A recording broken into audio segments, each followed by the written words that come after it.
Hi guys, it's your girl from Relying on the World Response. Episode 5. He had everything, she had power. I have my special guest here today and she would like to recap on episode 4. So, without further ado, my guest. I would like to start this week's episode with a dream I had after my father had passed. Such a beautiful and euphoric moment that I wanted to share it. So we were holding hands, flying in the sky amongst the clouds. We were ascending higher and higher. No talking, just a warm feeling of comfort and love.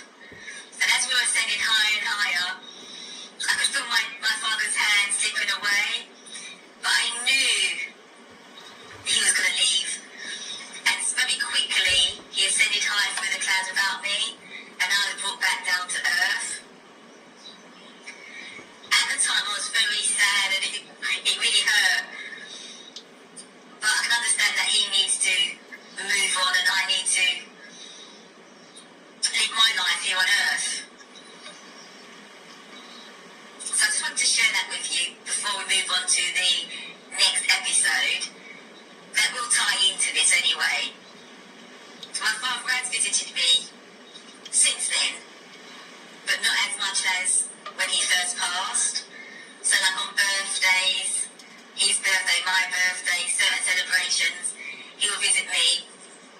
And the dream is so surreal because we actually can communicate verbally. The last one I had was in December, and we actually spoke about politics, which was lovely. Really current events. Thank you for sharing. Your father's now ascended into the spirit realm. You're here on earth, pushing through. How has this impacted on your life going forward without that constant support from your father after he passed? I started to feel happy again within myself. I even changed vocation in my career, something I've always wanted to do. So that really gave me a boost, something to look forward to, something new to engross myself in. So not only did your father get a new beginning in the spirit realm, you chose a new vocation and seemed to be really happy there. Can you tell us a bit more about the experience at this new vocation of yours? Of course, so everything seemed to be working out, for me. And I felt that this establishment was a perfect fit for me. So after a few weeks, I noticed that the establishment was a bit toxic. But I thought, I'm happy within myself. I'm happy to do this position. I'm going to stick it out. So you say you started this new position and you're happy, things are, going well for you, but this establishment is toxic. Can you tell us more? I'm normally a happy person anyway, so maybe I may have been overexcited due to getting the position that I really wanted. But, I'll give you an example. On a Monday morning, I'm going, happy, how was your weekend? It was great, I did this, I did that. And I was reciprocating and say, how was yours? And it's quite, the feedback I got was everyone was kind of like peed off with their lives, down in the dumps. It was that sort of energy. And this went on for a few weeks. And then I thought I was going to change it up a little bit. So went into work on the Monday. How was your weekend? I said it was SHIT. And you know what? The response was, that's more like it. So you're in this new establishment and you're feeling good. Ticking the boxes is what you wanted to do from a long time ago. However, your colleagues are quite toxic, the environment's toxic, but you want to stay. But to me, that's dimming your light. Yes, I can see how it would look that way, because I try to accommodate the vibe. Can I put it that way? But going forward, I put my head down and got on with my job. Then I just started to notice other little cracks.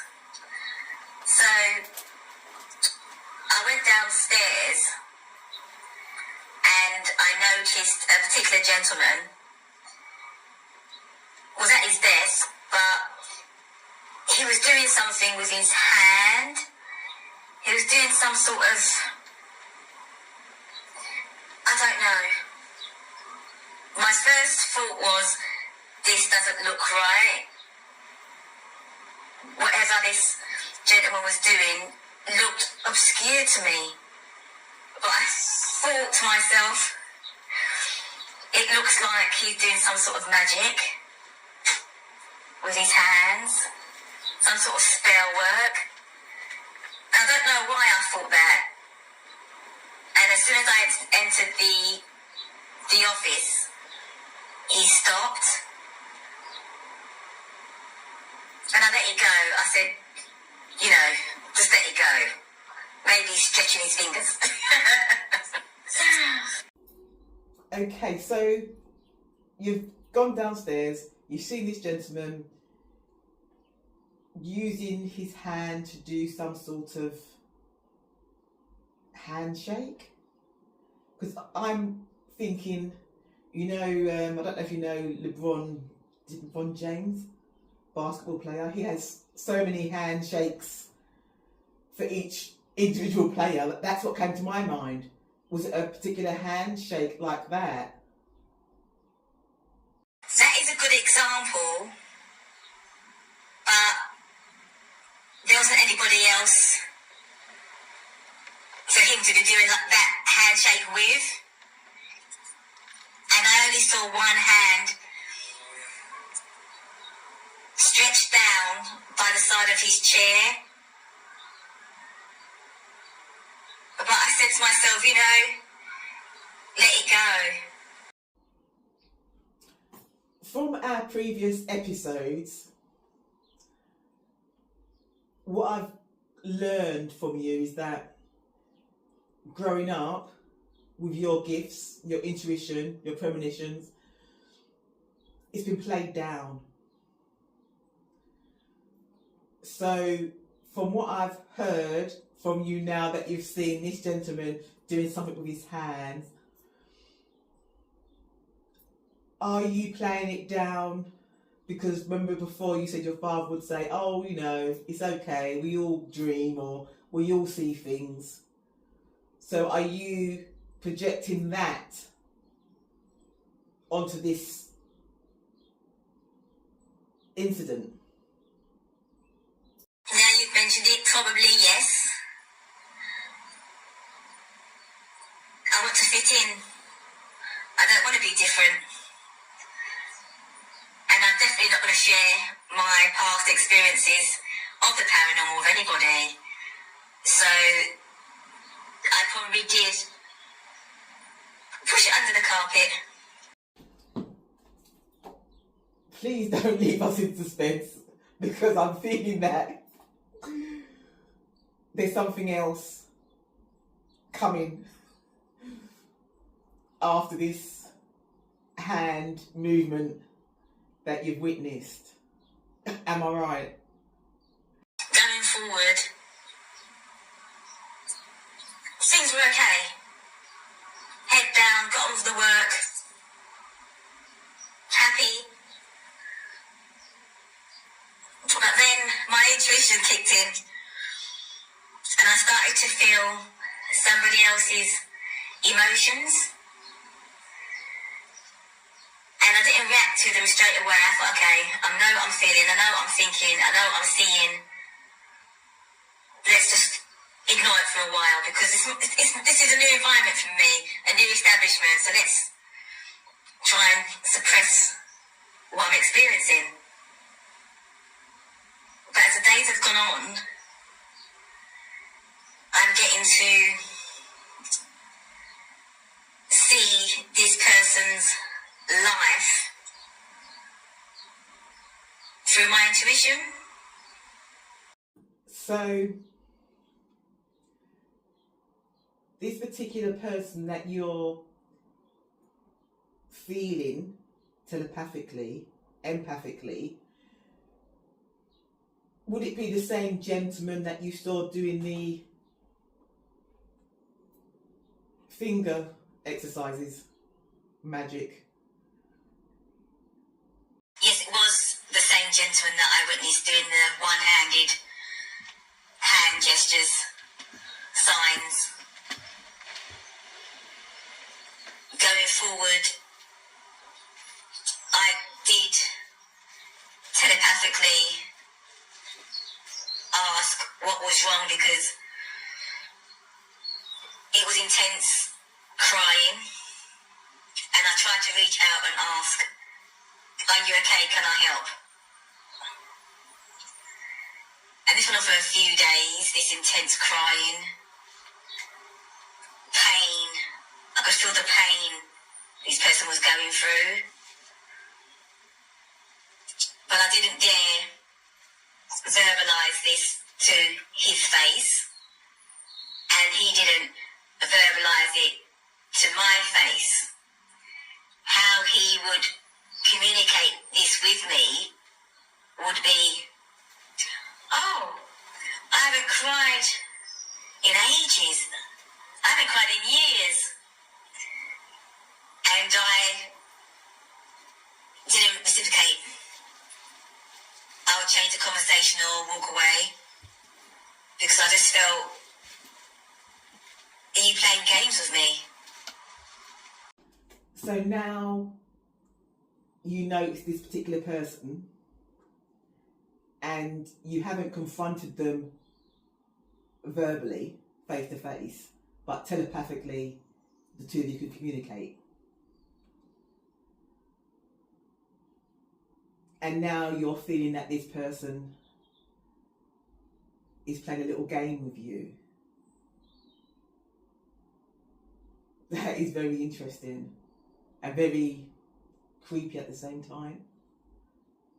How were you processing this? Because of your background, you can handle it, I'm sure. Yes, I knew I could handle it, but I didn't want to play these games.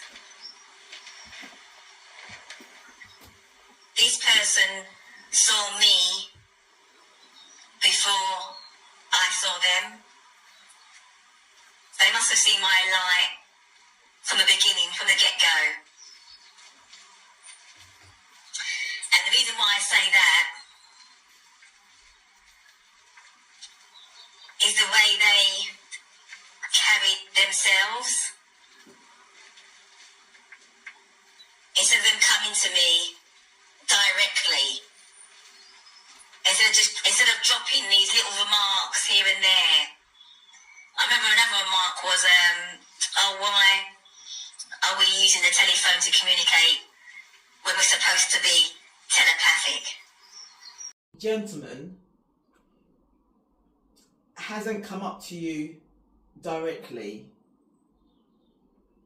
but wants to communicate with you telepathically without any conversation about the gifts they have, the gifts you have. You say they must have seen your light. Because you have to make me understand what that means. If they saw your light, what can you explain that in layman's terms? It's not a literal light. It's a way of describing how someone feels to you. They have a warm kind of presence. They make you feel safe and uplifted. They seem genuine and pure-hearted. They have strong positive energy. Their personality may stand out in a bright way. Like, you know, someone's aura. There's something special about them, you know? Being drawn to that higher vibration. Thank you for that. So, you're in a high vibration, and this person that you're telepathically communicating with is at a low vibration. And that makes sense because they're not coming towards you directly, they're playing their little games. So that makes sense to me now. Going forward, did this progress in a positive way? Did things, you know, play out to settle down eventually? I would love to answer you yes, but no. For me, things started to go downhill. But for this gentleman, I think it was their vice. That was a turn on for them, I'm sure. The energy was immature on their part. And don't get me wrong, you know, I can be immature at times too, but there's a time and a place. Why did you say it may have been that person's vice when things started to go down here for you? You mentioned that the energy was immature. Do you have anything that made you feel that this person was enjoying this? I felt an intimidation with it. I felt that my throat chakra wasn't able to express what I wanted to express around this particular person. And the reason why I say that it may have been their vice was that they couldn't hold a conversation with me. They'll say a few phrases and then walk away. Literally speed walk away. So I couldn't even reply to what they had said. So you say that this person made you feel intimidated? Your throat chakra closed down around this particular person. What do you think their aim was? Just to play games? They know you're of the light, they can see your aura, your high vibration.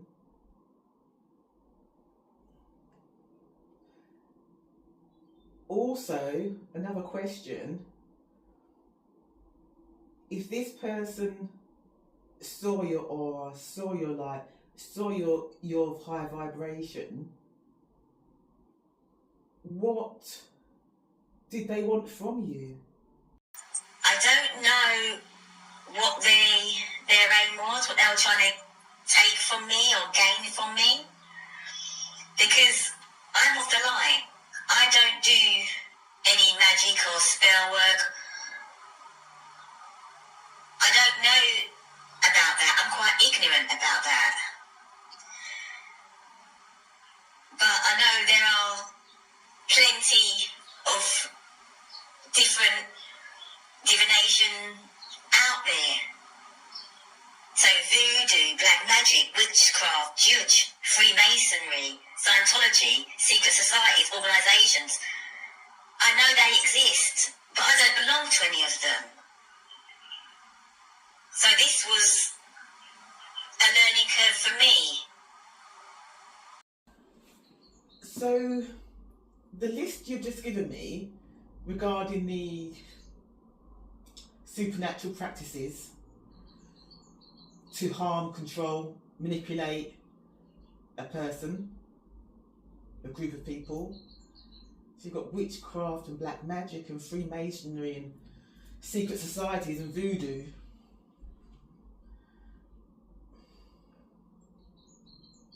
Why did you list these practices? Why did you feel that these practices were linked to this particular gentleman? We know that you're intuitive. We know that you have premonitions. We know that you're connected to source. I didn't feel right. I started to feel fatigued, forgetful, like brain fog around this particular person. So the first thing that came to my mind was spell work, black magic.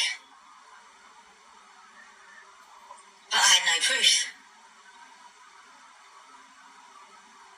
But I would pray. I'll say, show me a sign, tell me something, because I don't feel right and I need to get myself out of this situation. I know it's my establishment of work, but I need to switch this around because I'm not comfortable around this person anymore. The information you're sharing, and this particular gentleman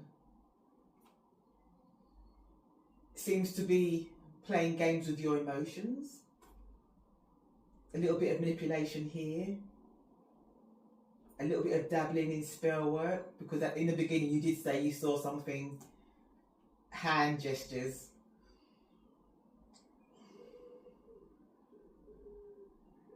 Going forward, did you receive any feedback from your dreams, from source, from your father, ancestors, to guide you on the right path? Going forward, things were okay. Head down, got on with the work, happy. But then my intuition kicked in and I started to feel somebody else's emotions. And I didn't react to them straight away. I thought, okay, I know what I'm feeling, I know what I'm thinking, I know what I'm seeing. Let's just ignore it for a while because this is a new environment for me, a new establishment, so let's try and suppress what I'm experiencing. But as the days have gone on, I'm getting to see this person's life through my intuition, through my dreams. This person was very emotional and unhappy in their life. And that's difficult for me to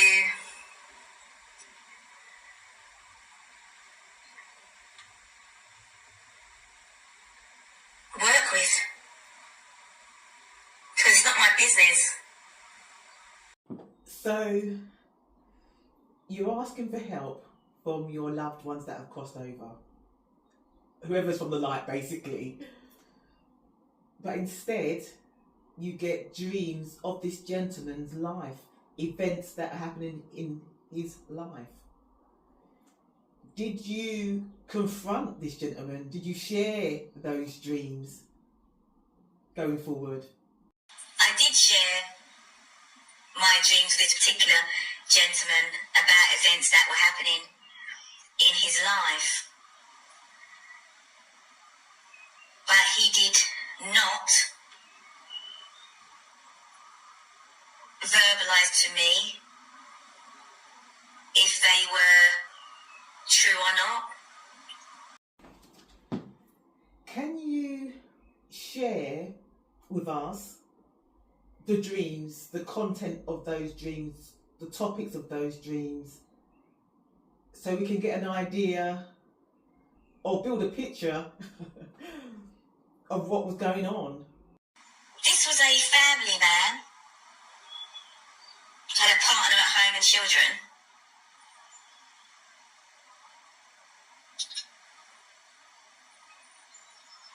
Family issues. This particular person was a player, miserable, materialistic, very sexual natured, very smooth on the outside, but could switch in an instant to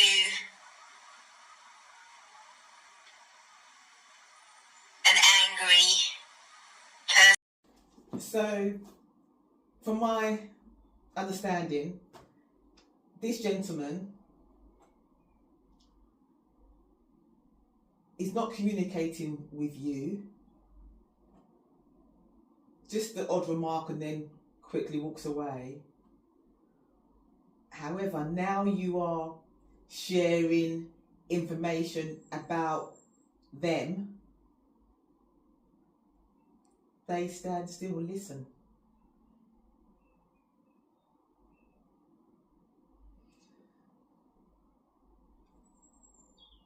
Did you pick up on that? What was your understanding of that?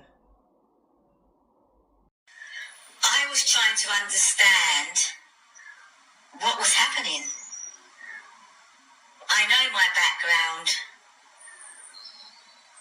my past with the paranormal activity, premonitions. So I know my capacity. This was new. This was the first time I've met another person who I can actually have a conversation with telepathically. And I wasn't sure what the angle was, because I'm an open book. If you ask me a question, then I'll just answer you. It's okay. But this person was a bit shady. And because of the establishment I was in, it was just difficult for me to be. So he's doing a sort of experiment to see the outcome. How long did this go on for, you dreaming about this gentleman and relaying information to him? So yes, it was sort of an experiment to see what was going on. And then I didn't realise that he was telling other members of the staff that I was telling him about my dreams. And he also added that I'm fake, that is nonsense. That's when I said, okay, it's time to stop this now. Pull back. That's what I did. So this person, this gentleman, was taking the information from you, not saying yes or no if it was genuine, was going to other staff members, telling them that you're fake, the message that you're giving him are not valid.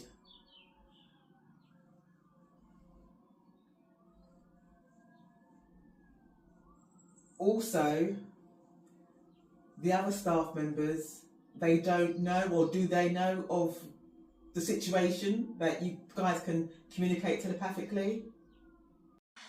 I'm not ashamed of my gifts, of who I am, but this person clearly is, because he didn't tell them that we communicate telepathically. They're unaware that he does divination. So when it got back to me, because he's the only person I was relaying this information to, so I know 100% that it's him. So once I found that out, I thought, okay, enough's enough, no more. So I kept the information to myself. Going forward,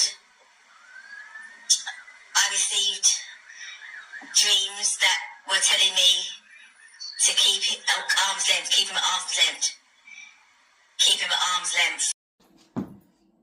How was that received going forward when you kept him at arm's length? Was there any communication? Did the situation change at all?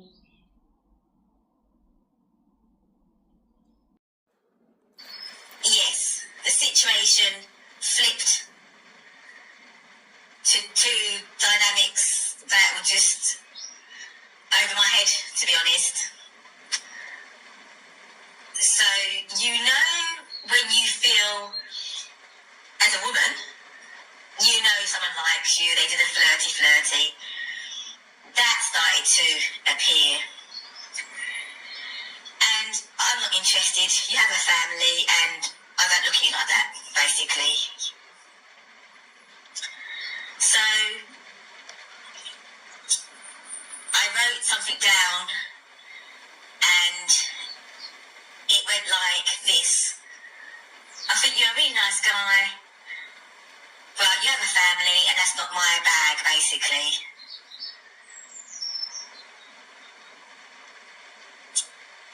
And that was it. So, you've put them at arm's length. Please stop flirting with me.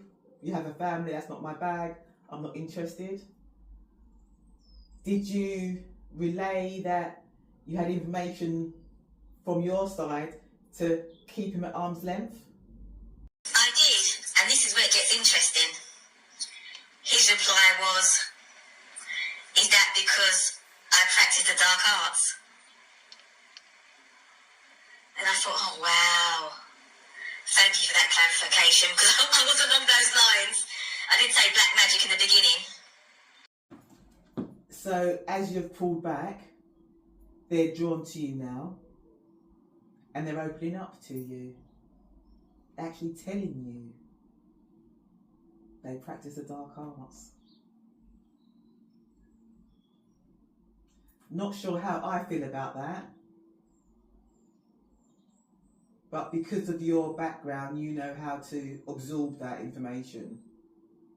And it must be difficult, because who can you tell this to without sounding like cuckoo?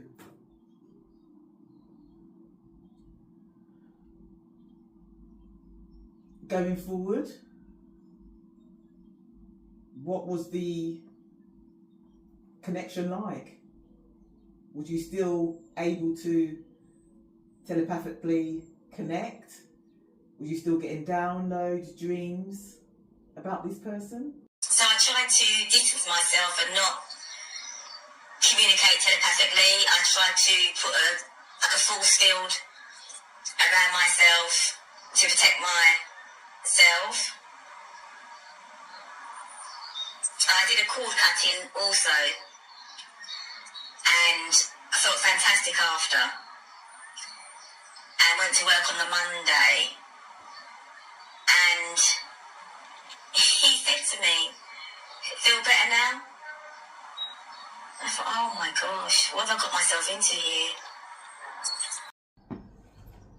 So things are obviously progressing to a different level. Can you explain the cord cutting procedure that you had? that he said, do you feel better now? I went to a licensed practitioner for cord cutting. I explained my situation to her and she practically forced me to get it done.